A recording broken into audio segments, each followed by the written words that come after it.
பக்தி ஒளி நேயர்கள் அனைவருக்கும் வணக்கம். இந்த நாள் இனிய நாளாக அமைய வாழ்த்துக்கள். ஏழ்பி ஜோதிட ஆசிரியர் சாந்தி தேவி ராஜேஷ்குமார். 2026 ஆங்கில புத்தாண்டு நல் வாழ்த்துக்கள். சிம்மம், இந்த இந்த வருடம் நிறைய நல்ல பலன்களை இந்த பதிவுல நான் சொல்ல போறேங்க. எப்பெல்லாம் நமக்கு நன்மைகள் கிடைக்கும், கஷ்டம்லாம் இருந்துட்டு போகுங்க, எப்போதான் எனக்கு நல்லது நடக்கும் அப்படிங்கிற கேள்விகள் நிறைய பேருக்குள்ள மனசுக்குள்ள இருக்கு இல்லையா? அந்த கேள்விக்கான பதில தான் இந்த பதிவுல நம்ம பார்க்க போறோம். நமக்கு நன்மையான நாட்கள், பொதுவா நம்ம லக்னாதிபதி அல்லது அந்த ராசியின் அதிபதி நமக்கு பலமா இருக்காருன்னா அதுதாங்க நமக்கு நன்மைகளை தரக்கூடிய ஒரு மாதம். நம்ம சூரிய பகவான் தான் சிம்ம ராசிக்கு, அவர் தானே அதிபதி. அவர் நல்லா இருக்கக்கூடிய மாதம் எல்லாமே நமக்கு நன்மைகளை தரக்கூடிய ஒரு மாதங்கள் தான். அதுல முக்கியமா இந்த ஆரம்பத்திலேயே வருது, இந்த மாதத்தை தவறவே விட்டுறாதீங்க, இந்த வழிபாடா கட்டாயம் பண்ணிடுங்க. அந்த வருஷம் முழுவதும் உங்களுக்கான ஒரு எனர்ஜி இருந்துகிட்டே இருக்கும். பிப்ரவரி 13ஆம் தேதியிலிருந்து மார்ச் 15ஆம் தேதி வரையும் சூரியன் கும்ப ராசியில சஞ்சரிக்கக்கூடிய இந்த காலகட்டங்கள் உங்களுக்கு ஒரு பொன்னான ஒரு வாய்ப்பை அந்த ஈஸ்வரன் கொடுக்க போறார். நம்ம சிவராத்திரி, மகா சிவராத்திரி இந்த காலகட்டங்கள்ல தானே நடக்குது.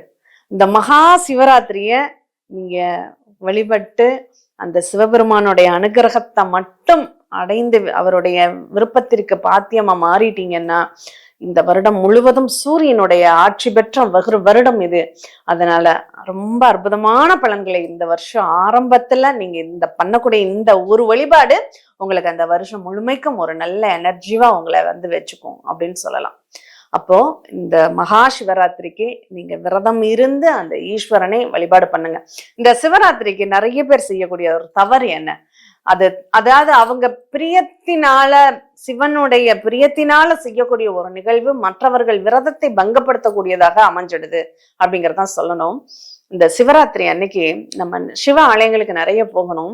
அங்க பிரசாதத்தை மட்டும்தான் நம்ம வாங்கணும். அங்க பிரசாதம் என்ன, விபூதி தான் நமக்கு அருள் பிரசாதமே. அங்க நிறைய அன்னதானங்கள் நடக்கும். தயிர் சாதத்துல இருந்து, பஞ்சாமிர்தத்துல இருந்து, அபிஷேக பொருள்கள்ல இருந்து எல்லாமே நடக்கும். ஆஹா, அதுவும் நமக்கு பிரசாதம் தானேன்னு வாங்கி வயிற்றுக்குள்ள போட்டோம்னா அது விரதத்திற்கான மகத்துவமே இருக்காது.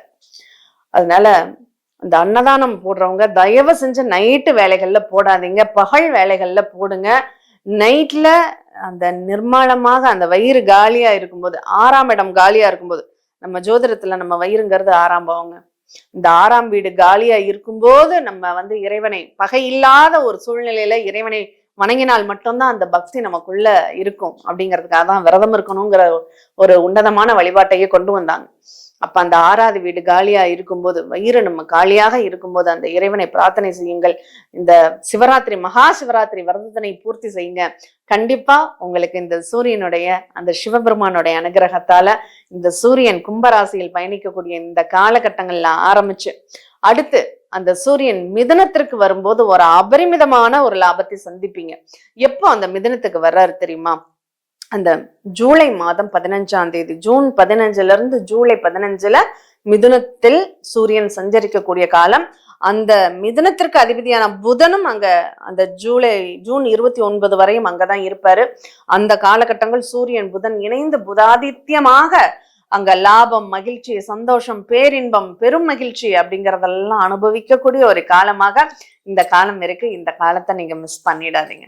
அடுத்தது ஆவணி மாதம், சூரியன் என்னுடைய சொந்த வீட்டுல நான் கெத்தா இருக்கேன் பாரு அப்படின்னு நிரூபிக்கக்கூடிய ஒரு காலம் ஆவணி மாதம். அந்த ஆவணி மாதம் அது எந்த காலகட்டங்கள் அப்படின்னா, சிம்மத்தில் சூரியன் சஞ்சரிக்கக்கூடிய காலகட்டங்கள் ஆகஸ்ட் மாதம். ஆகஸ்ட் 15ல இருந்து செப்டம்பர் 15ஆம் தேதி வரையும் சிம்மத்தில் சூரியன் சஞ்சரிக்கக்கூடிய காலம். இங்க என்னதான் 1000 பேர் அஷ்டம சனி நடந்துட்டு இருக்கு, உனக்கு நல்லதே நடக்காதுன்னு சொன்னாலும் நீங்க இந்த 3 மாதம் உங்களுக்கு வெற்றி வாய்ப்புகள் நிச்சயமாக உண்டு. இந்த 3 மாதத்தை மிஸ் பண்ணிடாதீங்க. அது பிப்ரவரி டு மார்ச் அந்த ஒரு மாதம். ஏன்னா எப்போதுமே நம்ம தமிழ் மாதமாகவே எடுத்துக்கோமே, தமிழ் மாதமாக அந்த சிம்மத்திற்கு மட்டும், ஏன்னா சூரியன் முழுமையாக அந்த தமிழ் மாதத்துல முழுமையா அந்த காலகட்டங்கள்ல இருப்பார்.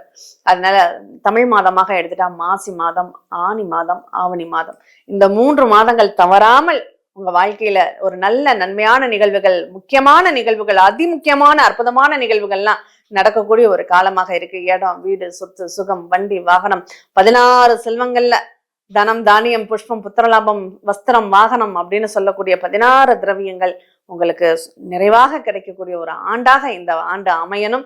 அதுல சிவபெருமானுடைய அனுகிரகமும் பாருங்க. இதுல ரொம்ப விசேஷம். மாசி மாசம் மகார் சிவராத்திரியோட நம்ம கொண்டாட போறோம். அடுத்து ஆனி மாசம், ஆனியில நடராஜருக்கு திருமஞ்சனம் அபிஷேகம் இருக்கு இல்லையா, அந்த அபிஷேகத்தையும் நம்ம நிறைவு பண்றோம். அதே மாதிரி ஆவணி மாதமும் உங்களுக்கு நல்ல ஒரு ரம்யமான அந்த சூரியனுடைய அனுகிரகம் பலமாக இருக்கக்கூடிய ஒரு மாதமாக அமையுது. அந்த 3 மாதங்களை தவறாம மிஸ் பண்ணிடாதீங்க. இந்த மாதம் உங்க வாழ்க்கையில உங்களுக்கு கெத்த உண்மையிலேயே சிங்கம்னா அது ராஜா தாங்க. அந்த ராஜாவாக நான் இருக்கேன் அப்படின்னு அடிச்சு தூள் கிளப்பக்கூடிய ஒரு மாதம் இந்த 3 மாதங்கள். அதை பயன்படுத்திக்கோங்க. உங்க வாழ்க்கையில எல்லா வளமும் செல்வமும் நிறைவாக கிடைக்கட்டும்னு பிரார்த்தனை பண்ணிக்கவும். மீண்டும் இனி எதிர் நிகழ்வில் சந்திப்போம். நன்றி.